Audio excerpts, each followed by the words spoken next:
The earth is the Lord's and everything in it. Psalm 24, verse 1.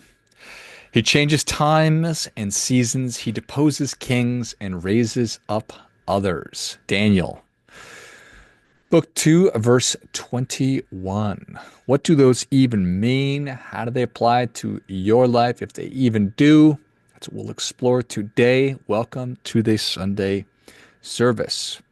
Are you familiar with land acknowledgments? Is this something that you've been a part of, that you've heard, that you do? It's an interesting, it feels like a recent phenomenon to me. Um, but a land acknowledgement, it's a formal statement that recognizes indigenous peoples as the original inhabitants of land, of an area. It can be spoken or written and is often made at the beginning of public events. That's how I've come to understand them and experience them, are statements that are made before something kicks off, before some kind of an event. And it's an interesting thing. I think everything's interesting. I think that human behavior is very interesting, their motivations for doing things, why it is we do certain things, why we choose to to make statements like that. But it's made me wonder. I thought, well, how common is it for a patch of dirt to change hands? How common is that? Obviously, here in the United States, we are buying and selling real estate every minute of every day. It's changing hands. But what about a city or a country? How often do the people who held on to it at one point, how often is that changing over? So I was curious about that. So I did some research and I wanted to share it with you. And probably not going to be surprised that one of the most contested pieces of land in the history of human history, and certainly on Earth, is Jerusalem, particularly the old city of Jerusalem, and that's changed hands dozens of times due to religious, cultural, strategic significance. Various empires and kingdoms and states have ruled over it, including but not limited to the ancient Egyptians, the Canaanites, the Israelites, the Babylonians, the Persians, Alexander the Great, the Greeks, Romans, the Byzantines, the Islamic caliphates, the Crusaders, the Ayyubids, the Mamluks, the Ottomans, the British, obviously, modern Israel, and certainly some contested areas going on right now. I don't know if you're familiar with that. Obviously, you are. So that's a top one, but another strong contender is a city called Strasbourg. It's a city on the French-German border. Over the centuries, it's repeatedly switched between France and Germany due to wars and treaties. Similarly, Alsace-Lorraine, the region where Strasbourg is located, changed hands multiple times in the Franco-Prussian War, World War I, World War II, various other conflicts. So this kind of shifting has been incredibly common throughout history. Borders are rarely, if ever, permanent.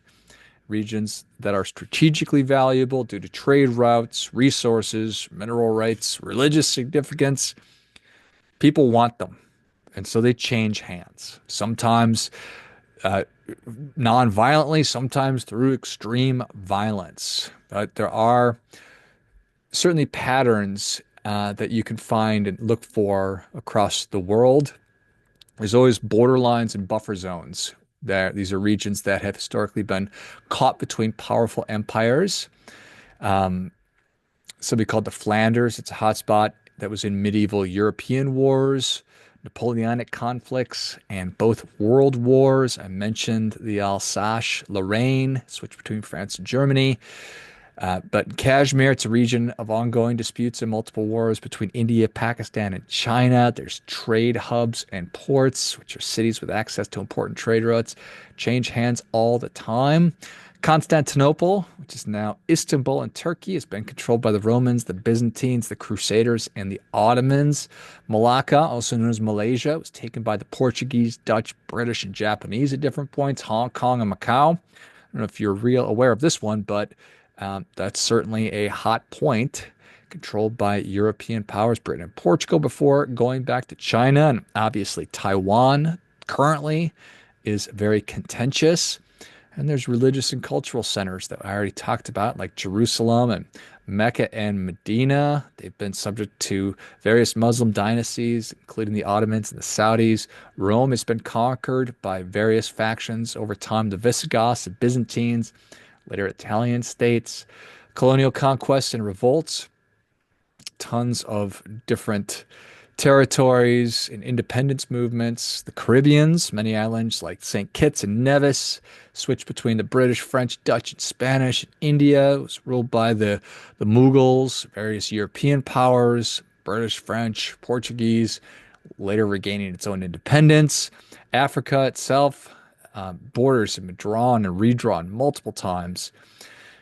There's certainly cities and castles that have had high strategic value over the years, like Gibraltar, Belfort, areas of Ukraine. So territories are always in flux between wars and treaties and political shifts and the redrawing of maps. So the idea of stable borders is a relatively new one. For the 20th century, it was expected that land could change rulers due to war dynastic claims. Today, shifts like that are rare due to international law, but dispute still exists. Crimea, which is Ukraine and Russia, obviously. Taiwan, which I already talked about, and certainly in Western Sahara, there are a lot going on there. So then I'm curious about just beyond the historical examples, what our major religions have to say about this. And I mean, fundamentally, the two Bible verses that I talked about go to the impermanence of human rule. They go to the fact or the idea, the belief that God owns everything. It's all God's. And we, our human beings, are just temporary here. And everything that we build is certainly temporary as well. Um, the Bible quotes that I talked about, Jesus, he avoided political entanglements, saying that my kingdom is not of this world, which suggests that while nations fight over land, a higher spiritual reality is more important. The just war theory that was promoted by Augustine and Aquinas argued that war over land could be justified under certain conditions, such as self-defense or restoring justice.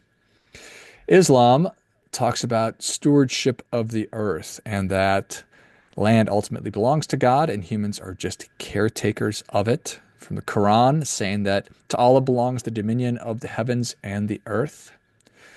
Historically, Islam has teachings on defending or spreading Muslim rule, but also treaties and coexistence. And many Islamic scholars emphasize that earthly rule is just temporary and that true justice comes in the afterlife.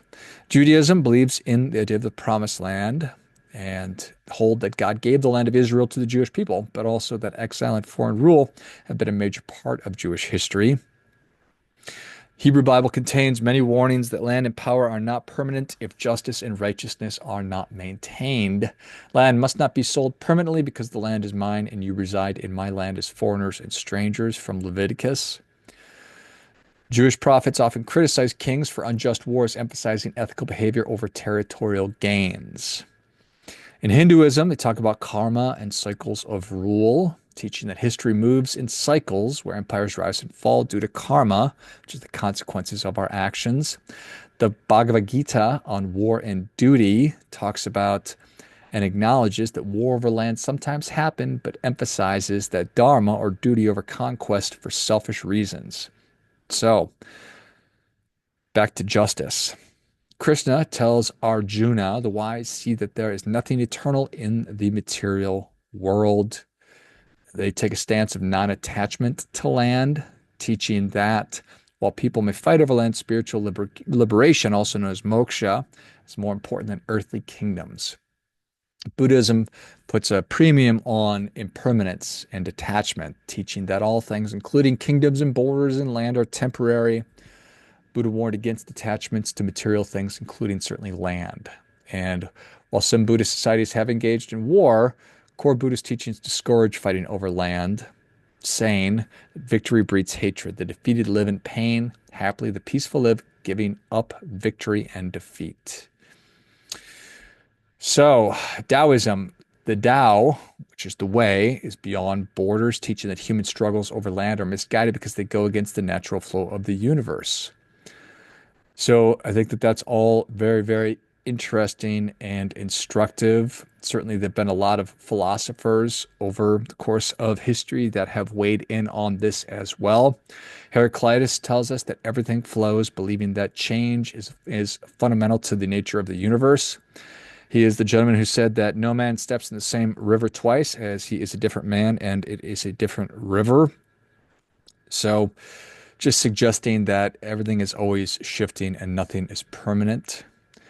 Plato was skeptical of land conquest for its own sake. In the Republic, he argued that the best rulers should be philosopher kings who prioritize justice over expansion, warning against excessive wealth and power leading to corruption and decline. Aristotle defended private property, but believed the land should be used for the good of society, not just personal gain, criticizing conquest-driven politics. St. Augustine talked about how political struggles, including war over land, are temporary compared to the eternal city of God. So, along the same line of thinking. And this goes on and on. Moving on to the Enlightenment, you had Hobbes seeing and viewing land as a cause of conflict, believing that us humans are naturally competitive and territorial. He is the state of nature thinker, talking about how life is nasty, brutish, and short. So, arguing that land disputes would be constant without a strong government to enforce order. John Locke talked about land and natural rights, arguing that land belonged to those who cultivate it. He believed governments should protect property rights, but unjust rulers could be overthrown. His ideas influenced later democratic revolutions. Rousseau believed borders were an artificial creation, famously critiquing private land ownership, saying, "The first man who, having enclosed a piece of land, thought of saying, 'This is mine,' and found people simple enough to believe him, was the true founder of civil society." He argued that land disputes arise from inequality, not nature. Karl Marx saw land ownership as a major source of inequality, believe it or not. He argued that throughout history, the ruling class have exploited workers who didn't have any land, and in communist society, land would belong to the people collectively, not private owners or empires.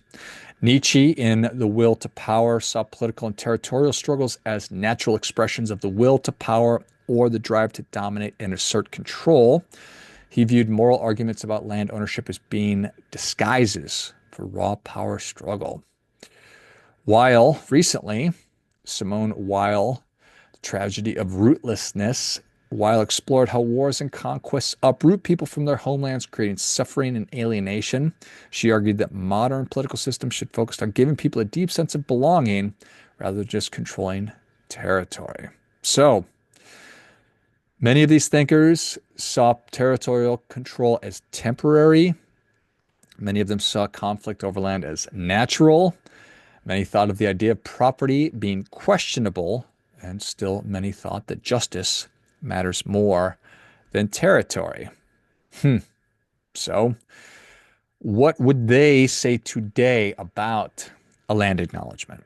About making a land acknowledgement, going back to this idea that it's a statement recognizing that land was originally inhabited and stewarded by indigenous people before being colonized, would certainly get a lot of different responses.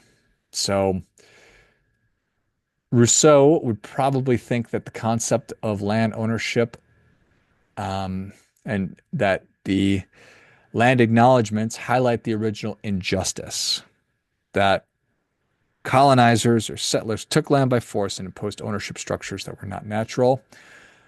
But he also might say that acknowledgement alone is not enough. It should be tied to action, such as returning land or granting indigenous self-government. Locke, he probably, since he believed that land belongs to those who cultivate and improve it, he also argued that land theft is unjust. He might acknowledge that many indigenous groups were dispossessed unfairly and that modern societies have a moral duty to address past wrong. But his logic might also be used against land acknowledgments since he believed that whoever currently improves the land has a right to it. Marx would certainly support land acknowledgement as part of a broader critique of capitalism and colonialism. I think that he would likely demand more than symbolic acknowledgement. He would want land redistribution and systemic change. While the most recent thinker believed that a deep connection to the place is essential for human well-being, she would likely see land acknowledgements as valuable for recognizing the emotional and cultural damage caused by displacement. But she might argue that merely acknowledging past wrongs is not enough. It should lead to policies that restore communities' ability to be rooted in their homelands. Um, Hobbes, the idea that power defines land ownership, he believed that might makes right. Whoever controls the land now by force or governments is its rightful owner. He might see land acknowledgements as unnecessary sentimentalism because, in his view, history is full of violent takeovers and power determines reality. He may argue that rather than focusing on the past, society should concentrate on maintaining stability and avoiding further conflict. Nietzsche might argue that land acknowledgement are a form of historical guilt that does not change power dynamics. He might critique them as performative morality, a way for institutions to appear ethical without giving up power. He might instead encourage indigenous groups to assert power in new ways rather than relying on symbolic recognition. That's interesting. Aristotle valued stability in society and might question whether acknowledging past land ownership has any practical value at all. He might argue that society should focus on governing justly now rather than dwelling on past conquests. However, since he believed in virtue and fairness, he might still support policies that help historically displaced communities to thrive. And in the middle, you find Plato, who might support land acknowledgements in principle. He believed justice is important and society should be governed by morally enlightened rulers, but is also deeply pragmatic, and he might ask whether land acknowledgements lead to actual justice or they're just symbolic. He might suggest that if land acknowledgements don't lead to material change, they're just rhetoric. Khaldun might likely view land acknowledgements through the lens of his cycle of empire theories. He might say that all civilizations rise, conquer, and decline, and that indigenous displacement is part of that historical process. That's interesting, isn't it? All civilizations rise, conquer, and decline. But he might also argue that dominant societies eventually decay when they lose their founding values. So perhaps ignoring past injustices weakens them. It's possible that Rousseau, Marx, and Weil would likely see land acknowledgements as a necessary step toward justice, but would demand real action. Hobbes and Nietzsche would probably dismiss them as symbolic gestures with no real power. Plato and Aristotle and Khaldun might view them as useful only if they lead to meaningful social or political change. Ultimately, many of the thinkers would simply ask, are any of these things just words, or do they lead? Are all of them just words, or do they lead to real reparations or policy changes? Do they empower indigenous communities, or do they mainly serve the conscience of those in power? Is land ownership ever truly permanent, or is power just a continuous reshuffling of power? Is history just a continuous reshuffling of power? So, what do you think about all that? What do you think about it? My initial response to land acknowledgement is that they're silly, is that they're very performative. It's just a form of virtue signaling. But going through and learning about what the world's religions say and think about these, but more so what those philosophers and great thinkers have to say about these things, I find value and insight certainly in all of them that I learned about. And I also know that all that we can do is be just in our own time. I can't go backwards and undo things that have been done. And even if I were, I would have to go and undo other people's work as well, because going through those historical examples, some of these pieces of land have changed hands dozens of times, if not, I guess dozens would be the appropriate term. So it's an interesting thing. It's an interesting thing. But certainly, if you have a desire to make a land acknowledgement or any kind of an acknowledgement, then it's your right to do just that. What do you think? I'd love to hear from you. To know what your thoughts on this are. And as always, do your part, doing your best.